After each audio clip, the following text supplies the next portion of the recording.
Hello, wise grasshoppers, and welcome to our final installment of the recorded PowerPoint lectures for Unit 4, the branches. We are finally at the federal judiciary, or as Hamilton so fondly referred to it as the least dangerous branch. We'll certainly be talking about that quite a bit come Friday in our Zoom discussion. So please make sure you have your Judicial Branch note-taking guide to be referring to. For this slide, my folks who are planning on going to law school, you might know everything, and good for you if that's the case, really. And for those of you who are not, let's learn some stuff. Just a few basic things we should go over to ensure we know the differences between some things here. You've got criminal law and you've got civil law. And I'm guessing if you had to sit down and write the difference between these two, you could probably do it without looking up the answers in the book. So criminal law involves someone violating a law, okay? Somebody violating a law. If you want to get fancy, you can say they committed an action that harmed the community. Whereas civil law involves disputes between parties. So these are private relationships, right? Over a wide range of other matters.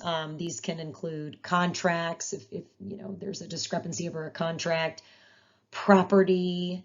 I mean, I'm sure you guys have heard about people arguing over trees on properties and such.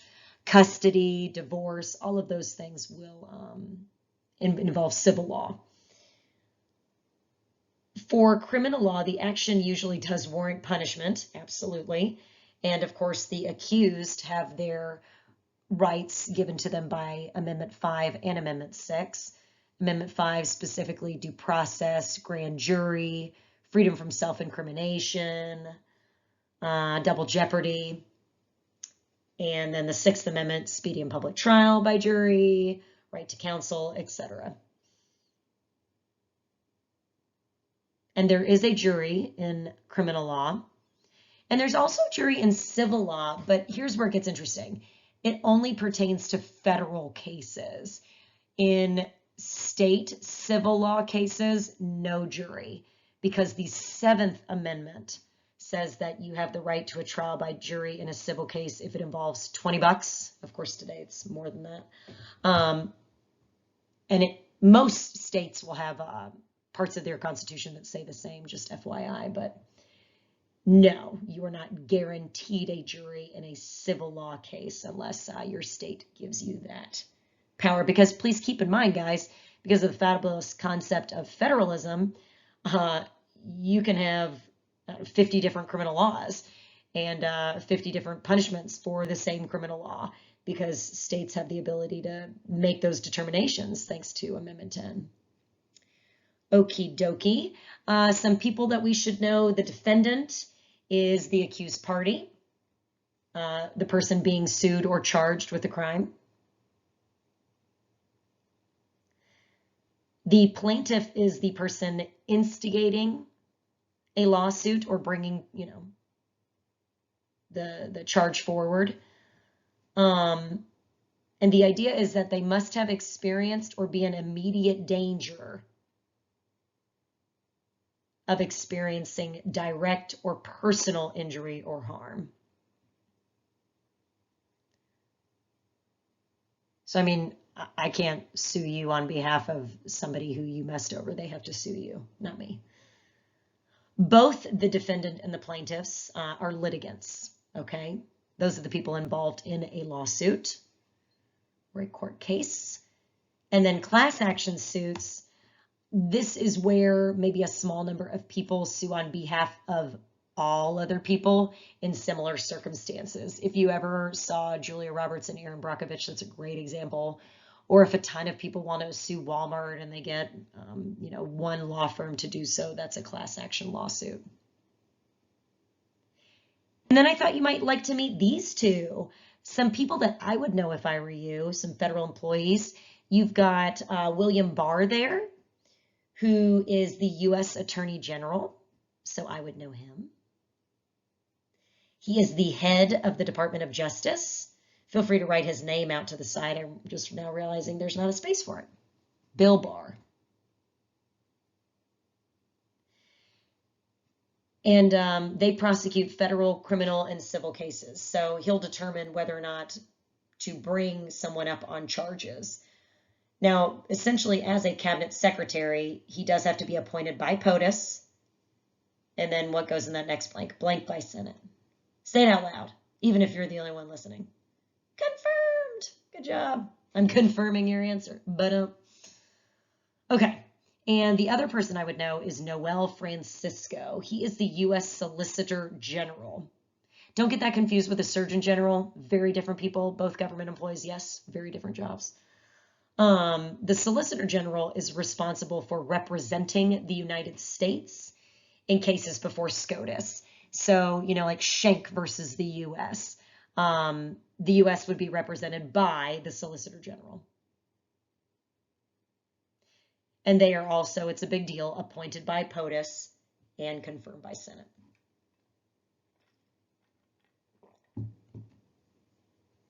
Okay.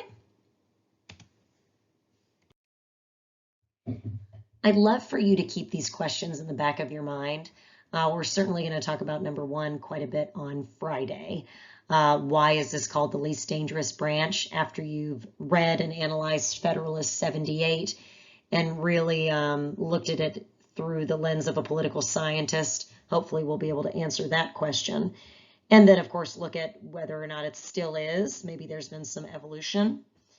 And then for number 2, why life tenure? There wasn't really as much back and forth with the Founding Fathers for this branch like there was for the legislative and executive branch. So why is it that they have life tenure? And could that be a threat to representative democracy?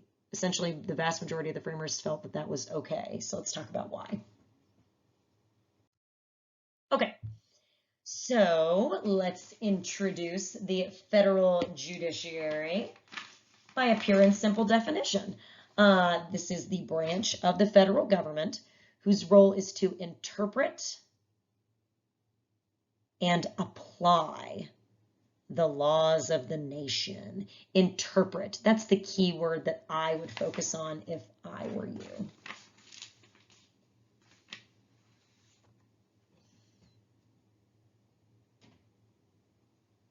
And of course, the highest court is the Supreme Court of the United States. Just FYI, it's the only thing mentioned in Article 3 in the Constitution, and the Chief Justice is the only person mentioned in Article 3 of the Constitution. So we really kind of left a lot of the judicial branch open for interpretation and kind of vague, except for the part where we said that Congress would create all other lesser courts. So the judges are not elected at the federal level. That's really interesting. They are elected at the state level. And this was a reform that came about because some folks were concerned that state legislatures and governors were too close to appointed judges and could potentially undermine the independence of those judges. So there was a real push for state judges to be elected, kind of providing them some insulation from partisan patronage in appointments. But then, of course, opening it up for partisan campaign donations, which is a problem. We are the only country in the world that elects judges. Only ones.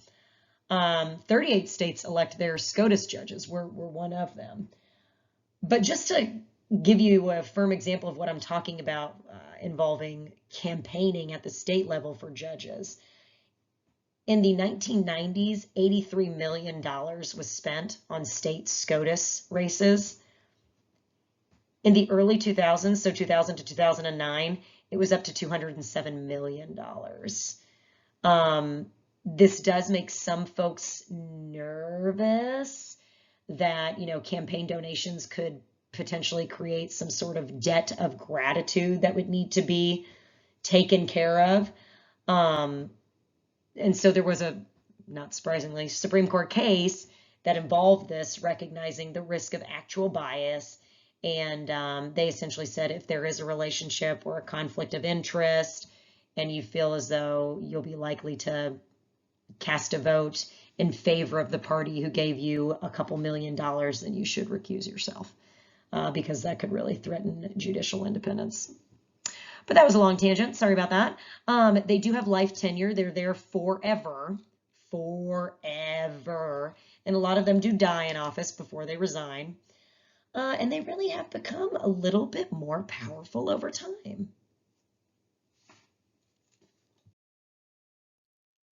In looking at their independence, the framers felt as though this was necessary to both preserve liberty and to uphold checks and balances of the Constitution. Oh, well, I kind of skipped ahead and already talked about all of this. Okay. So I've already told you that they're appointed for life, which gives them political insulation from elections and for large purposes, public opinion. Also, their salaries are protected. I remember somebody asking me last semester, well, I mean, wouldn't they just be protected anyway? Well, the framers felt it was important to include this in there to provide some sort of buffer from maybe a vengeful Congress that was trying to get you to retire and cutting your pay to $1 instead of, $180,000, which is close to what they make. So their salaries are protected. I already told you that state judges are elected. In Georgia, this happens during our primaries. So I forget when we tried to say we would have it. Is it May 19th? I feel like that's right. But there's an example of what the ballot has looked like in the past for you. So the judges being impartial and untied to any one person of interest does attempt to ensure that they are not tools of the state or the citizens, but instead are interpreters and appliers of the law. That's what we want. We don't want them to be focusing on who gave me money or whose party should I be loyal to. You can't ignore the fact that these are political people and they have feelings on issues, of course, but they really do their best to suppress their own views in an attempt to look at the Constitution as a document, whether they're looking at it as a living document or if they're originalists. I'll get into that more later. But they really are supposed to suppress their views and instead go about this in a fair and unbiased manner. Okay, if you want to practice FRQ, why don't you press pause for a second and take a picture? But hopefully by the time that we've discussed Federalist 78, you should be able to answer this question. No problem. And hopefully on April the 3rd, we'll get a little bit more guidance from College Board as to what our exam is going to look like. Okay, so let's talk about the Constitution and the federal judiciary. I already told you that it's located in Article 3. It is third behind the other branches in terms of placement and in terms of coverage. I mean, it's fairly short, brief. Like I said, only SCOTUS is described in the Constitution, and even then, it's only the Chief Justice. And they do have supremacy over matters involving the Constitution and federal law. And if supremacy is ringing a bell for you, the supremacy clause from Article 6, yeah, they'll use that quite a bit to strengthen the government's power to do some things. Okay, let's flip the page. And let's look at jurisdiction. So you've got original jurisdiction, and then you've got something called appellate jurisdiction. Original jurisdiction means that the court has the authority to hear the case first. First. I mean, it's original, right?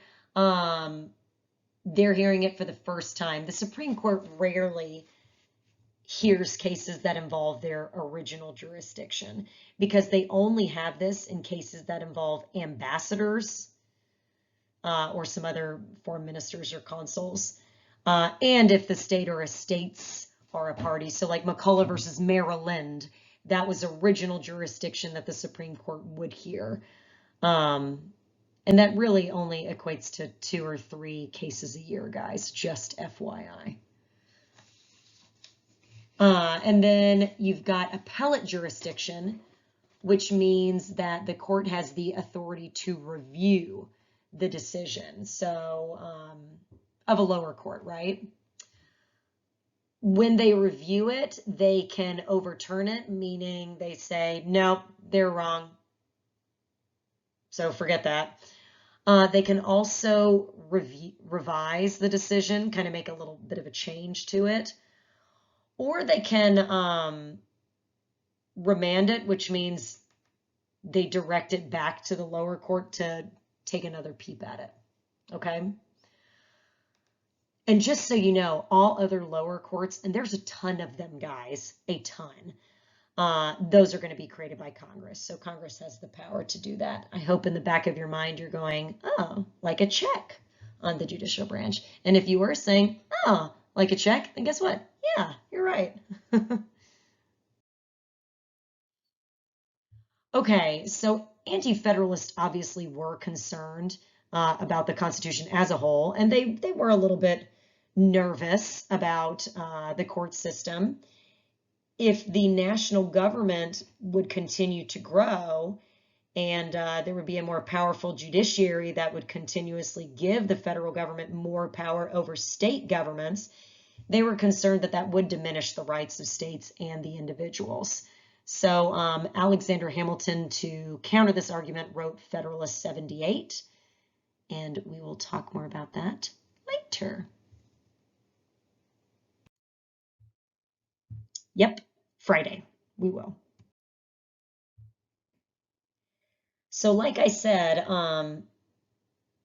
they have the ability to create lower courts, and they did. Since Article 3 is so vague, in 1789, keep in mind that the Constitution was signed September 17, 1787, Congress passed the Judiciary Act of 1789. And this created a ton of stuff. It set the number of justices on SCOTUS to 6. And I know you're thinking, well, we have 9 now. I know. They set it at 6 at that point. And they created the structure of the lower part of the federal judiciary. And they gave us a 3-tiered court system. And we'll talk more about each of these later on. But level 3, the top level, is of course SCOTUS, SCOTUS, Supreme Court of the United States. Level 2 is the U.S. Court of Appeals. And level 1 is the U.S. District Courts. And again, we'll talk more about this stuff later. Okay, so obviously there's politics involved, and let's look at the politics of judicial selection. Okay, the appointment process. Oh boy. Now, really, I'm really okay with you using either word. Appointed is better than nominated. So they are appointed by the president, but that's not it. They have to be confirmed through a majority vote in Senate. And it's a simple majority vote, y'all. It's not a supermajority. It is a simple majority vote.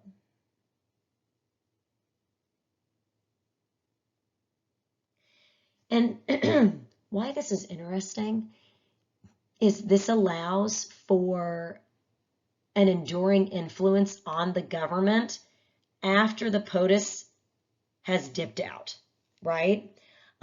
Because the judges that the president seats in federal judgeships are more likely going to rule in a similar manner, to the POTUS's ideology. I mean, on occasion, y'all, you will have a president kind of be surprised by their nominee. So who is it? Is it Breyer or Souter? It's Souter. David Souter was appointed by George H.W. Bush, who was a Republican, and Souter ended up being pretty dang liberal. So you know, that one was not a happy thing for George H.W. Bush. He would have rather he gone the other way, but he got Clarence Thomas as well, so he was pleased with that. This is old. This is as of November, but as of November, President Trump has appointed 45 appellate judges and 122 district judges. That's 1/4 of the federal judgeships that he has placed conservatives into that position. So even if he does not get reelected in 2020, all, 1/4 of those federal judges are going to continue to rule in ways, most likely, that would reflect the president's ideology. Okay. Confirmation is heavily affected by partisanship. And, it hasn't always been this way. It really hasn't. But it is now. It is now. Fewer than 20% of all federal judge nominees are rejected. Don't forget about that concept of senatorial courtesy, where the senators from the state of the vacancy will be, asked by the president, oh, you got anybody in mind? And the other senators will go to them and say, oh, do you like this person? And if they do, they'll vote to confirm that. So the confirmation environment for the initial choice of who the nominee is going to be is really something they need to keep in mind. When President Obama attempted to fill a third SCOTUS seat during his lame duck period, it didn't happen. He tried to get Merrick Garland through the Republican Senate Judiciary Committee, and they just didn't start. Mitch McConnell really hoped that a Republican would win in 2016, and then the Republican would get to replace Antonin Scalia, a conservative lion, with someone conservative as well. So the president really does need to consider the confirmation environment. Are they going to be able to get somebody very polarizing in there, who is well known for having super conservative views or super liberal views, or are they going to have to do a little compromising? Interest groups today will also weigh in and try to influence nominations and confirmations. I mean, I think you'll see this if you just look outside. Every time the Supreme Court is hearing a case, you'll have people from interest groups holding up signs trying to encourage those on the Supreme Court to vote the way that they would like them to. So, of course, that plays a role in the nomination process and confirmation process as well. Senate's, see, like that. There you go. So for the SCOTUS nomination, the president is going to consult with senators, the White House staff, and the Justice Department. Good job, Liz. So the Senate's role here is to give advice and consent. Once the president has their nominee, that person will be sent to the Senate Judiciary Committee. The committee will hold a hearing and they will vote. And hopefully this makes sense to you why it's the Senate Judiciary Committee, because the House does not get to weigh in on Supreme Court nominees or federal judges. They don't. Remember, the House of Representatives is the closest to the American people, the truest representation of the American public, and they were the only ones who were directly elected at the beginning. So the framers just felt as though this was a power that was better reserved for, for the senators, the upper house, if you will. Let's go ahead and flip the page. Following the committee, the nominee is considered by the whole Senate. And there are, of course, some ways to stall or prevent confirmations. You can filibuster, but let me tell you guys, this has changed. When was it? In 2013, senators voted to change the filibuster rules because sometimes senators would try to block a nominee by using a filibuster. And so in 2013, they allowed closure of debate of nominees to a lower court by a simple majority. So like a district court or an appellate court. So if, at least 50 of them wanted to proceed with the vote, then they would. Not 60, which is needed to invoke cloture normally. And then in 2017, so that was done by the Democrats in 2013, just FYI. In 2017, Republicans took it to the next level and did the same thing for SCOTUS nominations. So the filibuster no longer really applies due to what is affectionately referred to as the nuclear option, to shut down a filibuster if the other party is trying to prevent a nominee.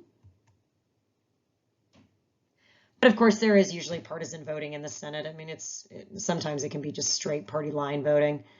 Don't worry about that. Okay. Since the 1950s, candidates are interviewed on issues and philosophies. They call it a litmus test, right? Look at the very top of your note-taking guide. Most nominees are going to refuse to answer specific issue questions. I mean, if you ask them, how do you feel about abortion? They're not going to say, oh, I'm pro-life, I'm pro-choice, because they don't want to get borked. And getting borked is referring to Robert Bork that was nominated and who just straight up answered questions by the Senate Judiciary Committee.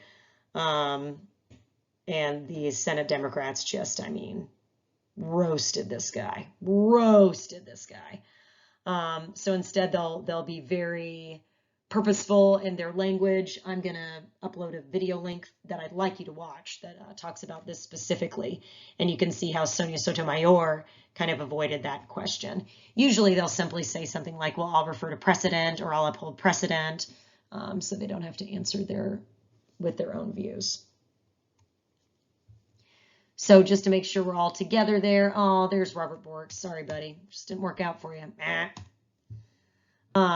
Recently, nominations to all levels are receiving more scrutiny. Partisan politics, the media is more involved, and so the public kind of expects it, to be honest with you. So I just want to make sure we've got all these blanks filled in. Ways to stall or prevent confirmation filibuster, which is not around anymore due to the nuclear option. And of course, partisan voting in the Senate. Okay. So if you want to read over this, you can just press pause and do so, but I feel like I've pretty much filled in already. So how can the president overcome some appointment problems? It's kind of interesting. You don't need to write this down. They can make recess appointments when Congress isn't in session. That's pretty shady. But if you guys recall John Adams and the Midnight Judges, it's happened. They can also compromise on their choice of the nominee and literally, go with somebody moderate as opposed to somebody super conservative or someone super liberal. They can make deals suggesting that they'll veto a law if the Senate, or veto a bill if the Senate doesn't confirm somebody. That's also not the best, but it happens. They can really use a more intense vetting process, really going after the person's background and ensuring there's no skeletons in their closet. And this is terrible, but if the Senate doesn't want the nominee to be a diverse addition to SCOTUS, the president can threaten diversification as a weapon.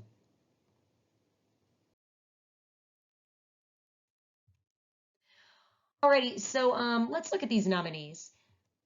Many are going to be past lawyers or judges, but y'all, there are no qualifications in the Constitution for SCOTUS. Absolutely none. Or for any federal judges. You do not have to be a lawyer. Wyatt could serve on the Supreme Court all 9 months of him. But obviously he would never get past the Senate. So he's so cute, though. You think you might know. We're wrong. He wouldn't. And he shouldn't. Most have held very high administrative or judicial posts in the past. The president is almost always going to choose a fellow party member. They'll go back and look at their record on how they've ruled on certain issues. We have seen more diversity in appointments, though, so that's nice. It's still not quite reflective of the U.S. population. That's a picture of Sonia Sotomayor, the first Hispanic member of the Supreme Court. She constantly makes a point to talk about how she is Latina and her, almost Phoenix-like rise to where she was today. She had some really hardworking parents that allowed her some opportunities that other folks in her Brooklyn neighborhood did not have. So out of 144 justices, we've had 4 women, 4 of them. Do you guys happen to know the first one? If anybody said Sandra Day O'Connor, you are right. And then the second, anybody? Again, if you said RBG, you're right, Ruth Bader Ginsburg. The third is Sonia Sotomayor, and the fourth is Elena Kagan.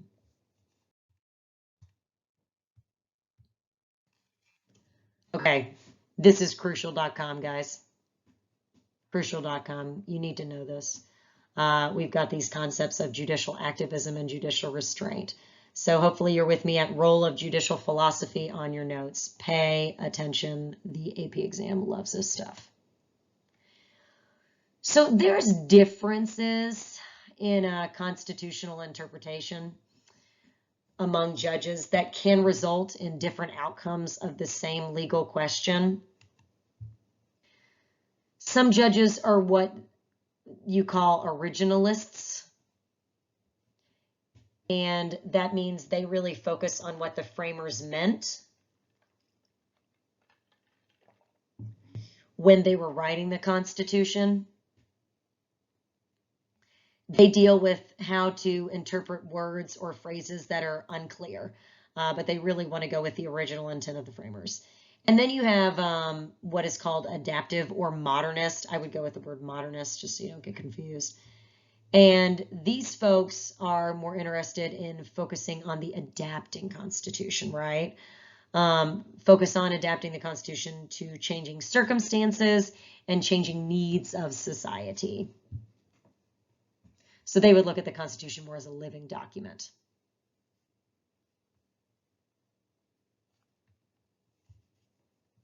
And then we get it, judicial activism and judicial restraint. And I believe on your little box there, let's cover judicial restraint first, okay? So judicial restraint means that these folks believe that SCOTUS should be cautious in overturning laws. Cautious. Instead, they should defer to the judgment of the legislative and executive branches and really just seldomly use judicial review. They feel like it's dangerous to go against majority rule because the elected bodies, Congress and the executive branch, represent majority rule. That's how they got there. So ruling against them kind of sets an undemocratic precedent. I mean, essentially you have unelected officials going against elected representatives. Advocates of judicial restraint will also point to the idea or the fact that judges are not policy specialists. They're legal and constitutional specialists. So maybe leave the policy to the legislative branch. And then, of course, you could make the argument that if you use judicial review less, it will mean more and have a longer lasting effect. All right, so that's judicial restraint. Who do you think buys more into the judicial restraint, the modernists or the originalists? Yeah, originalists for sure. Judicial activism, they really, advocates of this suggest that the judges should really wield the power of judicial review. And that just means that they should overturn laws. And sometimes this might create bold new policies, but sometimes that's what needs to happen. Brown versus Board, for example, Brown versus Board of Education, that decision segregating or desegregating schools, that was judicial activism, big time. Not judicial restraint. Could potentially still have segregated schools if that were the case, and the judges were advocates of judicial restraint. But thankfully, Earl Warren, new Chief Justice of the Supreme Court, was a fan of judicial activism at the time. Advocates of this do recognize that other branches can make mistakes. They can cause damage to rights or liberties, or they can just simply fail to act. So in this case, judges need to be active. Through judicial activism, oftentimes the judges will protect minorities by striking down the opinion of the majority. Because, you know, the minorities do need protecting as well. And remember, they don't have to worry about popularity. So they can tackle things that Congress or the president might want to avoid, kind of providing a political cover to those branches. So they are free from concern about popularity of their actions.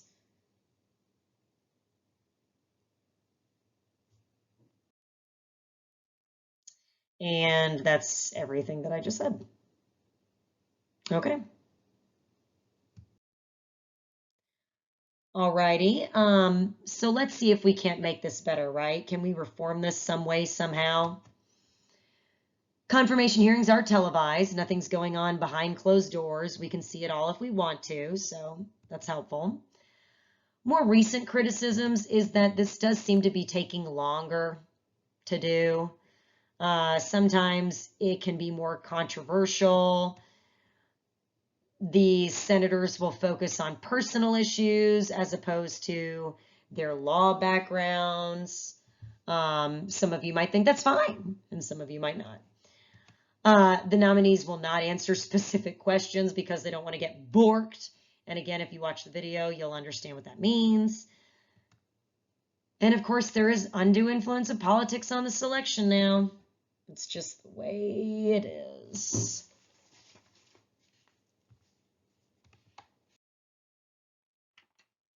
So I just thought you might like to see who has been on the Supreme Court. Most of the folks on SCOTUS have been judges in the past or lawyers, a couple senators, a governor, and we actually had one former president serve on the Supreme Court. Anybody know who? If you're saying President Taft, you're right.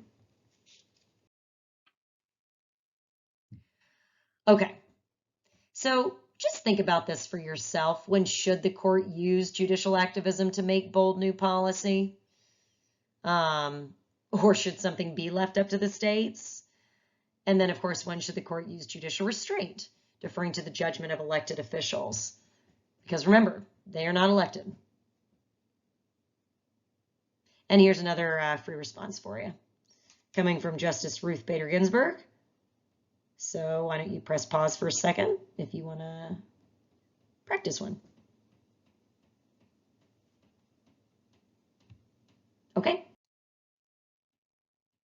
We're going to skip this.